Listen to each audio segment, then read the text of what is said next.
महाराज जी, क्या अपने कर्मों का फल बच्चों का माता पिता पे या माता पिता का बच्चों पे, ऐसा होता है महाराज जी?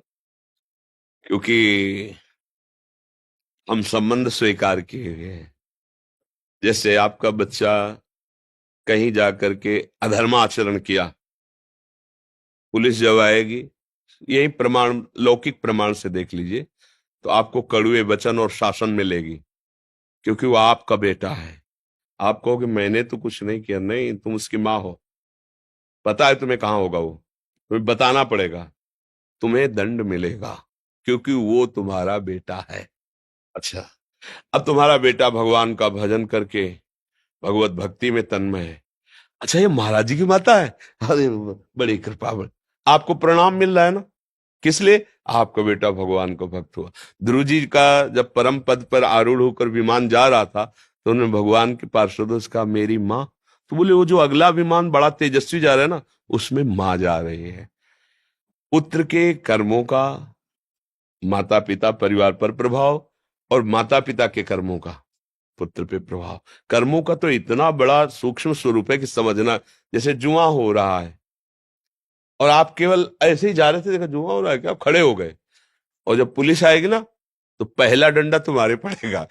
आप कहोगे मैं खेल नहीं रहा था, तो बोले यहाँ खड़े क्या कर रहे थे? बोले केवल देख रहा, देखने के संबंध में दंड हो गया। फिर वो तो तुम्हारे शरीर से प्रकट हुआ है, फिर यह शरीर का संबंधी है, फिर आपको भोगना पड़ेगा।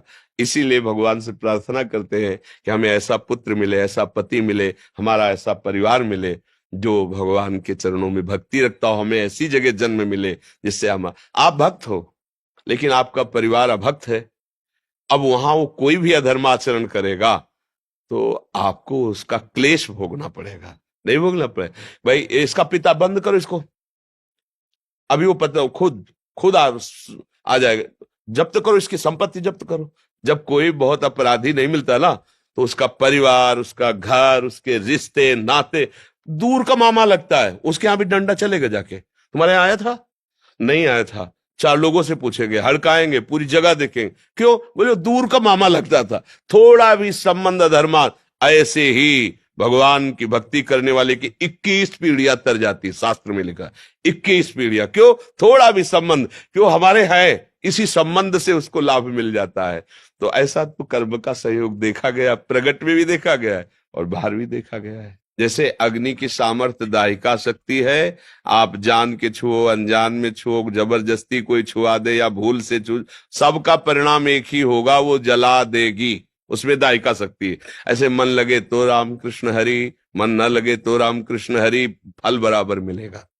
उसमें कोई भाव को भाव न खालसहु, नाम जपत मंगल दिस दसहु। इसलिए निरंतर नाम के प्रति तुम सुदृढ़ भाव रखो, भले न कर पाओ लेकिन भाव ये रखो कि मैं निरंतर जपूंगा, मन लगे या ना लगे, अशांति हो या शांति हो, दुर्गति हो या सदगति हो। अब एक बार तो मैं छक के नाम जप करके देखूंगा, संत जन कहते हैं, शास्त्र कहते हैं, क्या होता है एक बार देखूं।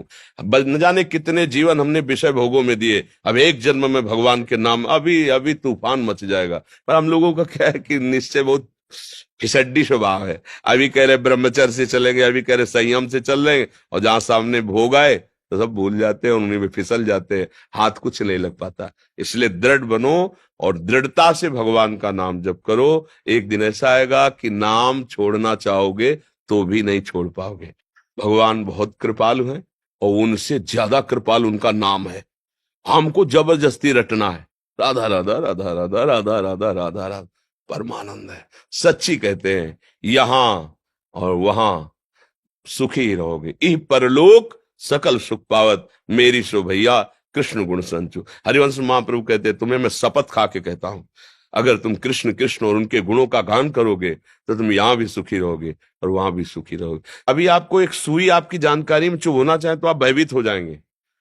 अचानक घटना में कुछ लग जाता है तो देखो सह नहीं जाते, हाथ टूट जाता है, हाथ कट जाता है, आप सह जाते हैं। सोचो इतना कष्ट सह जाते हो, और ये काम क्रोध आदि आपको जरा सा लुभायमान करते हैं, उसको आप क्यों नहीं सह जाते हो? क्योंकि आपने सहने की बात ही नहीं सोची है, आपने भोगने की बात सोची, इसलिए फिसल जाते हो। नहीं, आप में इतनी सामर्थ्य कि आपको कोई परास्त नहीं कर सकता, सच्ची बात मानना। अच्छा, जैसे आपको जेल मिल गई, अब आपको वहां अनुकूलता तो मिलती नहीं, लेकिन जीते हो ना। तो बोले मन मार के जीना पड़ता है ना। हाँ, ऐसे तुम यहां अगर मन मार के जीना सीख जाओ तो तुम महात्मा हो जाओगे, नहीं हो जाओगे। अच्छा, जैसे किसी को जेल मिलती है, एक छोटी सी सेल होती है, छोटी सैया, साधारण कपड़े, साधारण भोजन, और अगर वो आप जीवन यहाँ जी के राम राम कृष्ण कृष्ण हरि हरि राधा राधा, तो आप गृहस्थी में रहते हुए बहुत बड़े महात्मा हो जाओगे, अगर वहां की बात समझ लो। लेकिन जीव की समझ ठीक नहीं, जब वहां जाता है तो उसके होश खराब हो जाते हैं। अब प्रभु से संबंध नहीं, विषयों से संबंध, विषय छिन गए, स्वतंत्रता छिन गई, अब यही जेल है। आप जीवन इधर भोगता, परिणाम में नरक फिर उधर भोगता है। इसलिए यहीं सुधर जाओ। यहां तुम्हें कोई गाली दे, सह जाओ, अपमान करे, सह जाओ। वहां वहां डंडा चलेगा तो भी कोई सहयोगी नहीं तुम्हारा। समझो, यही मान लो माया, मैं माया की जेल में हूं, अब मुझे इसे मुक्त होना है, अभी महात्मा बन जाओ। महात्मा का मतलब होता है अच्छे विचार, अच्छे आचरण, अच्छा भाव, अभी आ जाएगा। अब अपने लोग ये तो सोचते नहीं, हमें सुख भोगना चाहे दूसरे को काटना पड़े, बस यहीं से पापाचरण शुरू हो जाता है, यहीं से गंदी बात शुरू हो जाती है, यही दुर्गति का कारण हो जाता है।